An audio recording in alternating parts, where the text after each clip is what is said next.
Okay, let's talk. You're skilled, you're experienced, you're smart, but you still feel like you're underpaid, right? If that sounds like you, then you're in exactly the right place. We're going to break down precisely why so many capable professionals get stuck financially, and more importantly, how to actually fix it. Listen to this, because this one sentence, it's the absolute key. It's the whole game. The problem isn't your expertise, it's your packaging. It's not that you're not good enough, not at all. The real issue is that your value is just poorly packaged. And until you really get that distinction, you're going to keep confusing how good you are with how much money you can actually make from it. All right, so let's dive into the first major hurdle. This is a false assumption that honestly holds most experts back. So here's the assumption. If I just get better at what I do, I'll automatically earn more. I mean, it sounds logical, doesn't it? The more I learn, the more I should earn. But here's the hard truth. It's fundamentally wrong. The market, it doesn't pay for what's inside your head. It pays for clearly defined external results. That's why you can have a consultant with a bunch of degrees earning less than a specialist who just solves one very specific, very expensive problem. See, collecting skills and making money are two totally different games. In this chart, it shows you exactly what I'm talking about. Look at this. Most professionals spend something like 80% of their time just trying to get better at their craft, their skill. But they only spend maybe 5% of their time figuring out how to package and communicate that value. That huge gap, that imbalance, that is exactly where all the money is leaking out. So that brings us right to our next section, skill versus the offer. We're going to break down the crucial difference between what's in your head and what you sell. Okay, think of it like this. Your skill is internal, right? It's all the stuff you know, all the knowledge rattling around in your head. But an offer, that's external. That's a clear promise you make to get someone a specific result. The market can't buy the thoughts in your head. It can only buy a transformation that it can see and understand. And this right here just shows the difference so perfectly. On one side, you have, I do business consulting. What does that even mean? It's an activity. It's vague, it's generic, and honestly, it sounds cheap.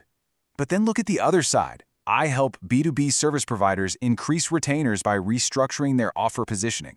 Whoa, see the difference? That describes an outcome. It's specific, it's valuable, and that is what lets you charge a premium.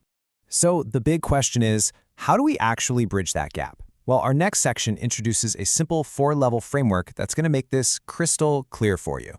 Let's walk through this. Most people, they get stuck right at the bottom, at level 1, raw skill. You know, this is your experience, your smarts, your degrees. But that's not enough. You have to climb to level 2, which is structure. You got to ask yourself, can I turn my expertise into a repeatable, step-by-step process? Once you have that, you can get to level 3, a defined outcome. Who is this process for, and what specific measurable result do they get? And only then, only after all that, can you build level 4, the offer. That's the thing you actually sell, with a price, a scoop, and a timeline. And please, get this, because it's so important. If you don't move up through those stages, you're not selling a high-value outcome. You're just selling your time. You're just available for work. And being available will never, ever, ever let you charge a premium. Okay, so you've got the framework. But now we need to talk about the common leaks, the things that can still sink your ship, even if you have the right structure. Let's look at these 3 monetization leaks. So here are the big 3. First up, vagueness. Super simple. If people can't explain what you do in one sentence, they can't buy from you, period, and they definitely can't refer you. The second leak is overbreadth. This is when you try to solve too many problems for too many people. You just become a generic, forgettable commodity. And finally, number 3, no economic link. This might be the most important one. This is when you fail to connect what you do to a real financial result for your client. And this chart just nails the point. Look, premium offers, they solve expensive problems. They are always, always tied to money, growth, or cutting down risk. Low-ticket offers, they solve emotional inconveniences. They feel like a nice-to-have, but they're optional, and you can bet their price reflects that. Okay, enough theory. Let's get our hands dirty. In this next section, we're going to get super practical and start building your premium offer right now.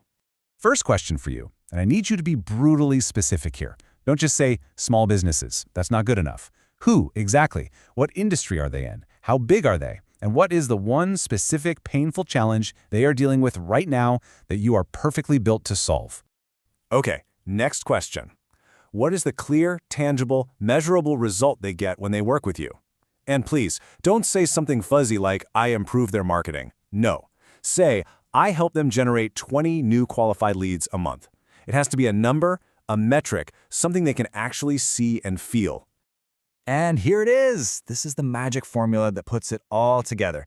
This little structure forces you to create the kind of clarity that the market pays big money for. It's, I help a specific audience achieve a measurable result by implementing my structured mechanism.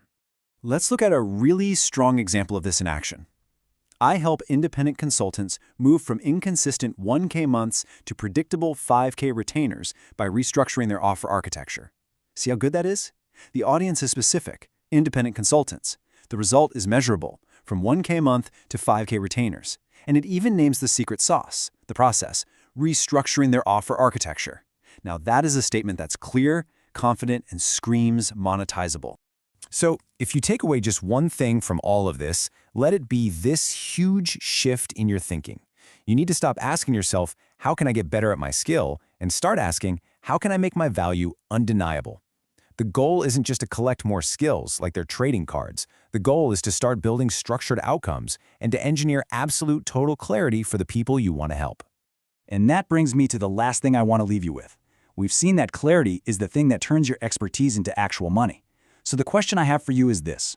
What is the one thing, the single most important thing you can clarify about your offer, starting today, that would make your value absolutely undeniable to the exact person you want to work with?